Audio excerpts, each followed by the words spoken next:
ایک تو تمہارا یہ بھورے بالوں والا بندر، نام مت لیا کرو میرے سامنے اس کا، میرب نے چڑھتے ہوئے کہا۔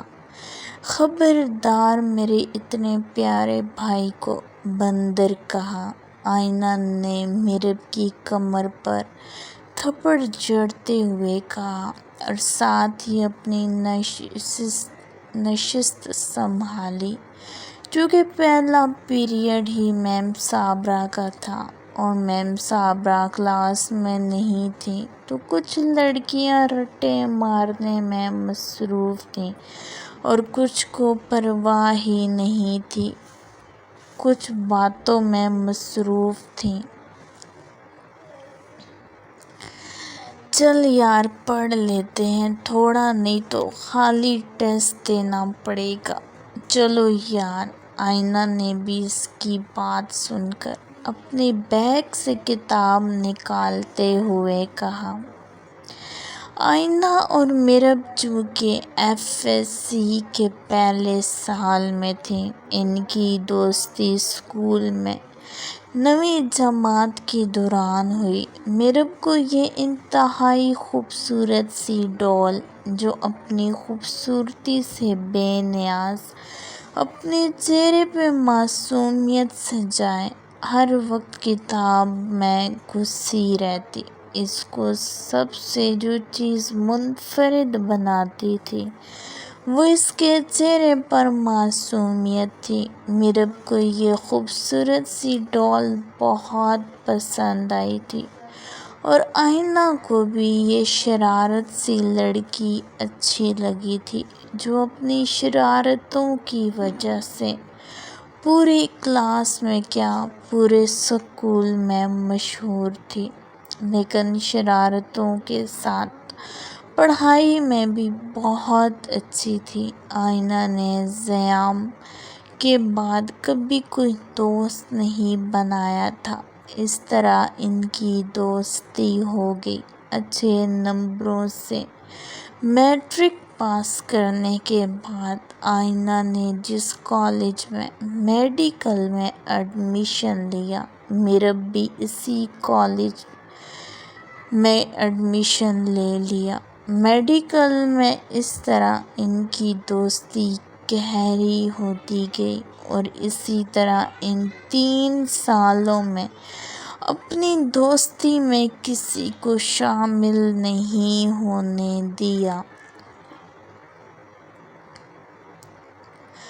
یہ ایک کوٹھری نما کمرہ جس کی دیواروں پر کالا رنگ تھا، اس کوٹھری نما کمرے میں ایک میز اور 7 کرسیوں کے سوا کوئی چیز ڈھونڈنے کو نہ ملتی۔ اس کمرے میں ہمیشہ کی طرح اندھیرا ہی اندھیرا تھا۔ 8 لوگ اپنی نشستوں کو سنبھالے اپنے باس کو صورتحال سے آگاہ کرنے کے لیے تیار تھے۔ چہروں پر ماسک پہنے، جس میں صرف ان کی آنکھیں دکھائی دے رہی تھیں۔ باس، ہم مشن میں کامیاب ٹھہرے۔ ان کی آنکھیں خوشی سے چمک رہی تھیں جب ان میں سے ایک کی آواز گونجی، ویل ڈن بوائز، مجھے آپ سب سے یہی امید تھی۔ جبکہ اس کی آنکھوں میں کوئی تاثر دکھائی نہ دیا، اس کی ذرا سی بات پر سب کی آنکھیں چمکنے لگیں۔ باس، ہم نے ان کے 2 بندے بھی پکڑے ہیں، ان کو لاک اپ میں بند کیا ہوا ہے، ان کا کیا کرنا ہے؟ جب ان میں سے ایک باریک سریلی سی آواز کی ایک لڑکی کی گونجی، آگے ہم کیا کرتے ہیں ان کے ساتھ جب بھی ہم مجرموں کو پکڑتے ہیں، بتائیے مجھے؟ باس کی چنگھاڑتی ہوئی آواز گونجی۔ سوری باس، وہ شرمندگی سے سر جھکا گئی۔ کیا تم سب اگلے مشن کے لیے تیار ہو۔ جب باس کی آواز پھر اس کے کانوں میں گونجی، یس باس، سب یک زباں ہو کر بولے، ٹھیک ہے پھر یہ مشن ہم 1 مہینے کے بعد شروع کریں گے۔ سب کو اپنا اپنا کام پتہ چل جائے گا کہ کیا کرنا ہے۔ یس باس، سب کی پھر آواز آئی، ٹھیک ہے اب آپ لوگ جا سکتے ہیں۔ سب اٹھ کر کمرے سے باہر جانے لگے۔ رکو، اس سے پہلے وہ کمرے سے باہر جاتی اس کی آواز سن کر رکی اور چل کر واپس اس کی طرف آئی۔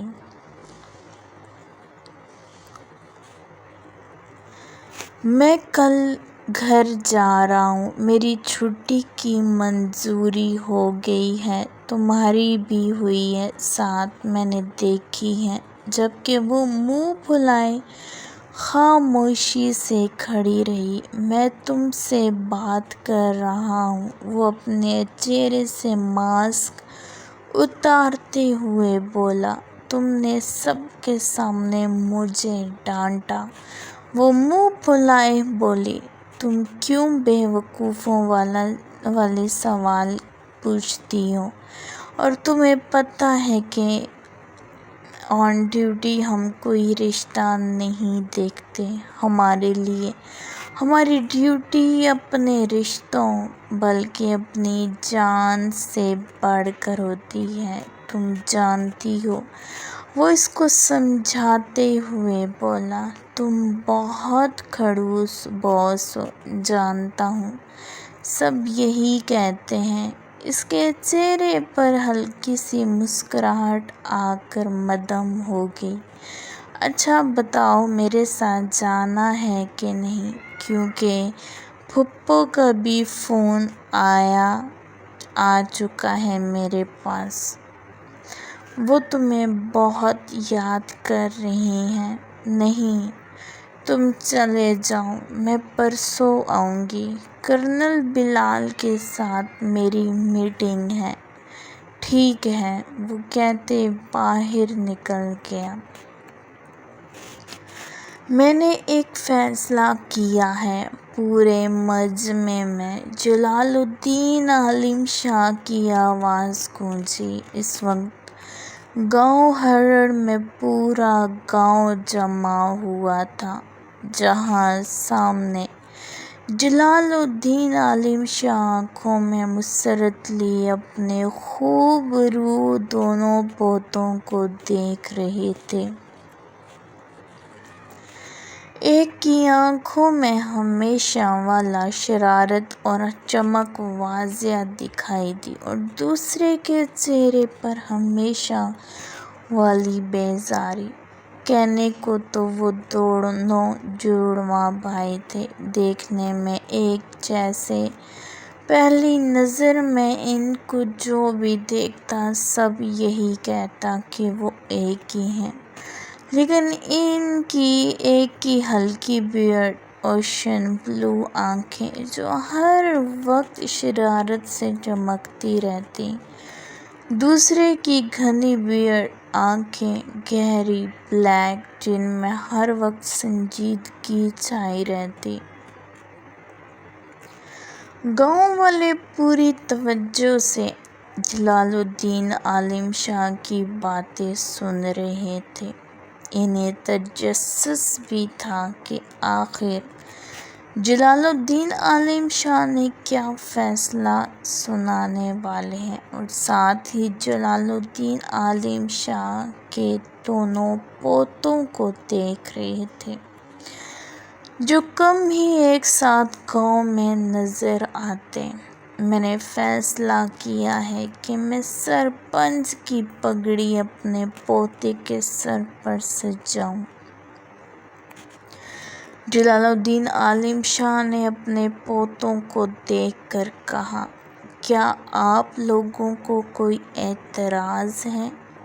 نہیں ہمیں کوئی اعتراض نہیں، پورا مجمع گونج اٹھا۔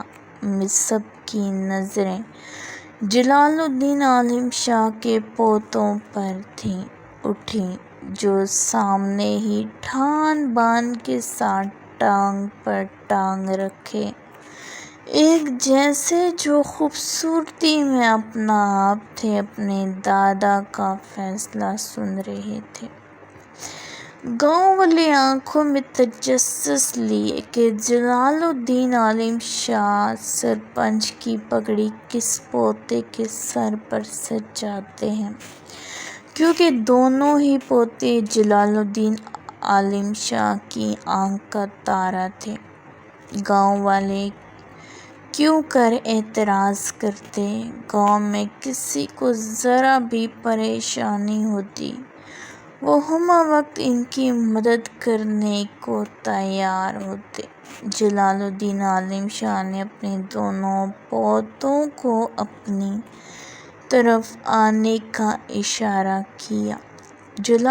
شفان عالم شاہ نے چہرے پر مسکراہٹ لیے شمائم عالم شاہ کو دیکھا۔ چلو یار، شفان نے اسے دیکھتے کہا۔ جسے جلال الدین عالم شاہ نے بڑی مشکل سے سرپنچ کے لیے راضی کیا تھا۔ شمائم عالم شاہ نے شفان کو گھور کر دیکھا، جو اس کی حالت پر دانتوں کی نمائش کرتے اسے دیکھ رہا تھا۔ دونوں ایک ساتھ جلال الدین عالم شاہ کی جانب بڑھے۔ جلال الدین عالم شاہ نے اس کے بیزار چہرے کی طرف دیکھتے اپنے چہرے پر مسکراہٹ لاتے اس کے سر پر سرپنچ کی پگڑی رکھ دی اور ساتھ ہی ایک نظر شفان کو دیکھا، جس کی آنکھوں میں ہمیشہ کی طرح وہی چمک دکھائی دی۔ پورا مجمع تالیوں سے گونج اٹھا۔ جلال الدین عالم شاہ نے شمائم کو گلے لگایا، شفان نے بھی آگے بڑھتے اسے زچ کرتے گلے لگایا۔ مبارک ہو برو! شفان نے شرارت سے اسے دیکھتے کہا، جو اسے گھور کر دیکھ رہا تھا۔ سڑو ہی رہنا ہمیشہ! شفان نے منہ بناتے اسے دیکھا۔ جلال الدین عالم شاہ گاؤں کے سرپنچ تھے۔ ان کی جدی پشتی سے یہ سلسلہ چلتا آ رہا تھا۔ گاؤں میں کوئی بھی مسئلہ ہوتا تو جلال الدین عالم شاہ کے ڈیرے پر بھاگتے اور جلال الدین عالم شاہ کو اپنا مسئلہ بتاتے اور حل نکالتے۔ جلال الدین عالم شاہ کے بیٹے ہمایوں صاحب، جو اس سرپنچ کی پگڑی کے حقدار تھے، کبھی دلچسپی نہیں لی۔ ہمایوں صاحب نے مختلف شہروں میں اپنا بزنس اسٹارٹ کیا ہوا تھا، جن کی وجہ سے ملک کے جانے مانے مشہور بزنس مین میں شامل تھے، جن کے ساتھ شفان اور شمائم دونوں ساتھ دیتے۔ شمائم اور شفان نے مختلف برانچوں کو سنبھالا ہوا تھا، لیکن جلال الدین عالم شاہ کے کافی بار کہنے پر شمائم عالم شاہ کو راضی ہونا پڑا، نہیں تو اسے بھی ہمایوں صاحب کی طرح کوئی دلچسپی نہیں تھی۔ اسی طرح عورتوں کو بھی کوئی مسئلہ یا پریشانی ہوتی تو وہ حویلی میں بخت بیگم کے پاس جاتی، جو حویلی کے تخت پر بیٹھ کر عورتوں کے مسئلے سنتی اور مسئلے کا حل نکالتی۔ مہروش بیٹا، بھائی کو فون کرو، ابھی تک آئے نہیں دونوں۔ رباب بیگم ٹی وی لاؤنج میں آتی بیٹھی۔ مہروش سے بولی جو آج یونی سے جلدی آ گئی تھی۔ جی ماما، کرتی ہوں کال۔ مہروش اپنا فون اٹھاتے زیام کا نمبر ملانے لگی۔ بیل جا رہی تھی جب تیسری بیل پر فون اٹھا لیا گیا۔ کہاں ہو سامی، ابھی تک پہنچے نہیں تم لوگ؟ ماما پریشان ہو رہی ہیں۔ مہروش زیام کے فون اٹھاتے ہی بولی، آ رہے ہیں آپی، راستے میں ہیں۔ زیام اکتاتے ہوئے سرخ چہرہ لیے بولا اور ساتھ ہی بیٹھی آئینہ کو دیکھا جو مزے سے آئس کریم کھا رہی تھی۔ کیا ہوا ہے زیام؟ آئینہ کہاں ہے؟ کچھ کہا تو نہیں تم نے اسے؟ میں نے کیا کہنا ہے آپی، یا میں کیا کہہ سکتا ہوں؟ مزے سے آئس کریم کھاتے آئینہ کو گھورتے کہا۔ زیام، تم نے آئینہ کو کچھ کہا تو میں ڈیڈ کو اس بار تمہاری شکایت لگاؤں گی۔ سب کچھ زیام ہی تو کرتا ہے۔ آ رہے ہیں ہم، زیام نے کہتے فون بند کرتے موبائل ڈیش بورڈ پر پھینکا۔ یہ لو تم بھی کھاؤ۔ آئینہ نے معصومیت سے آئس کریم کا چمچ بھر کر زیام کے سامنے کیا جو سرخ چہرہ لیے ڈرائیو کر رہا تھا۔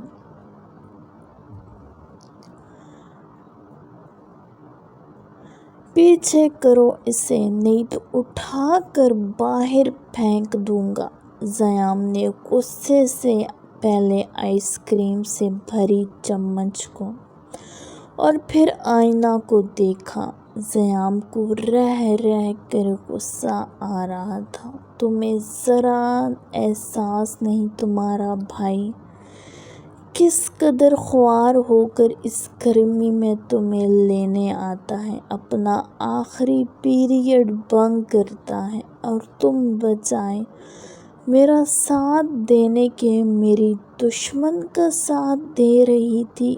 زیام کو نئے سرے سے غصہ آنے لگا جبکہ آئینہ کندھے اچکاتی ڈھیڑائی سے مزے سے آئس کریم کھانے لگی جیسے زیام کی کسی بات کا اسے اثر نہ ہو۔ ایک شیر تھا تو دوسرا سوا شیر، کس کو سمجھاتی؟ دونوں ہی ایک دوسرے کو کاٹ کھانے والی نظروں سے توڑتے۔ اس لیے زیام کے سرخ چہرے اور اس کے غصے کو نظر انداز کرتے مزے سے آئس کریم کھانے لگی جیسے یہ روز کا معمول ہو۔ نہیں چھوڑوں گا میں اس لومڑی کو، زیام نے آئینہ کو خاموش دیکھتے دانت پیستے کہا، جیسے وہ لومڑی اس کے دانتوں تلے ہو۔ چھوٹے سائیں بی بی جی یونیورسٹی کے باہر پاس ہی کافی شاپ میں ایک لڑکے کے ساتھ بیٹھی ہیں اور وہ لڑکا بی بی جی کے ساتھ پڑھتا ہے۔ میں آپ کو ایک ویڈیو بھیج رہا ہوں، آپ دیکھ لیں۔ شمع معلم شاہ جو میٹنگ اٹینڈ کرنے کے لیے نکلنے لگا تھا، اس کے خاص ملازم کریم کا فون آیا۔ اس کی بات سن کر غصے سے اس کی رگیں تن گئیں۔ تبھی کریم کے نمبر سے ایک ویڈیو کا نوٹیفیکیشن آیا۔ ویڈیو دیکھ کر اس کی آنکھوں میں خون اتر آیا جہاں ایک لڑکا اس کی بیوی کے ہاتھ پر ہاتھ رکھے ہنس رہا تھا، جس کا ساتھ اس کی بیوی بھی دے رہی تھی۔ دونوں کسی بات پر ہنس رہے تھے۔ اس نے کریم کا نمبر ملایا۔ شام تک اس لڑکے کے ہاتھ پاؤں سلامت نہ رہے کریم، نہیں تو میں تمہیں زندہ نہیں چھوڑوں گا، اس نے دھاڑتے ہوئے کہا۔ اور فون بند کر کے زور سے دیوار سے مارا۔ موبائل کے ٹکڑے ٹکڑے ہو گئے۔ سامنے ٹیبل پر پڑی چیزوں کو اٹھا اٹھا کر پھینکنے لگا۔ ایسا کیسے کر سکتی ہو میرے ساتھ؟ کیسے، کس طرح میری امانت میں خیانت کر سکتی ہو؟ کس طرح؟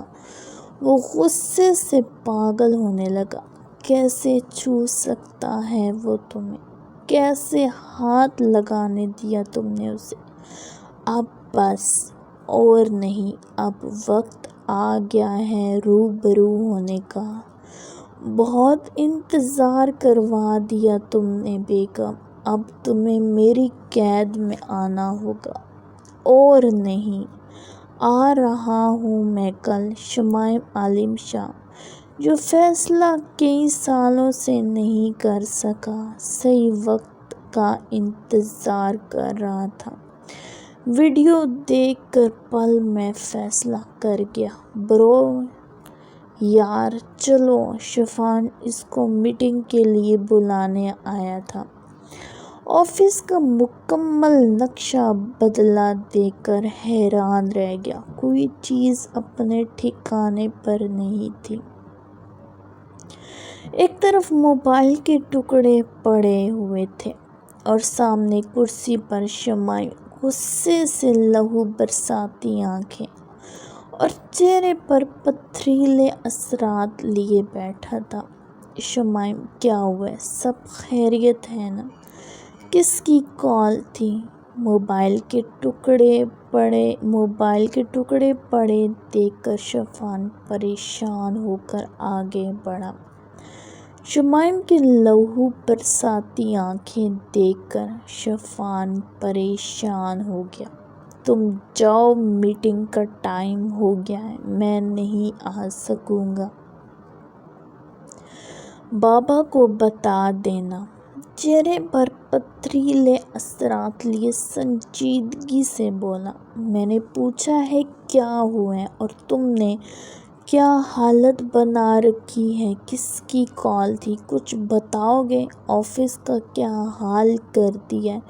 بابا آگے اوپر سے پھر میں نے کہا جاؤ، ٹائم ہو گیا ہے میٹنگ کا، میں گھر جا رہا ہوں۔ وہ دھاڑا، میں نہیں جاؤں گا جب تک تم نہیں بتاتے، شفان نے جواب دیا۔ شمائم سرخ آنکھوں سے گھورنے لگا۔ شفان کی ضدی طبیعت سے بھی واقف تھا۔ جب تک اس کو بتاتا نہ وہ یہاں سے نہیں جاتا۔ میں جا رہا ہوں، تم ہی یہاں رہو۔ وہ اٹھ کر اپنا کوٹ اٹھا کر باہر کی جانب بڑھا۔ اور ہاں، بابا کو نہ بتانا اس بارے میں، اور جاتے ہوئے میں امجد کو کہہ دوں گا، وہ سب صاف کر دے گا، کہہ کر باہر نکل گیا۔ پیچھے شفان کی پریشانی میں اور اضافہ ہوا کہ کیا بات ہو سکتی ہے، ورنہ وہ جتنا پریشان ہوتا اس طرح چیزوں پر غصہ نہ نکالتا۔ پوری زندگی میں پہلی بار اس کو اتنا غصے میں دیکھا تھا۔ مجھے پتہ لگانا ہوگا کہ کیا ہوا ہے۔ بابا کو بتاؤں؟ نہیں، بابا کو بتایا تو وہ پریشان ہو جائیں گے۔ دادا جان سے بات کروں گا، وہ فیصلہ کرتا ایک نظر اجڑے آفس کی طرف ڈال کر باہر نکل گیا۔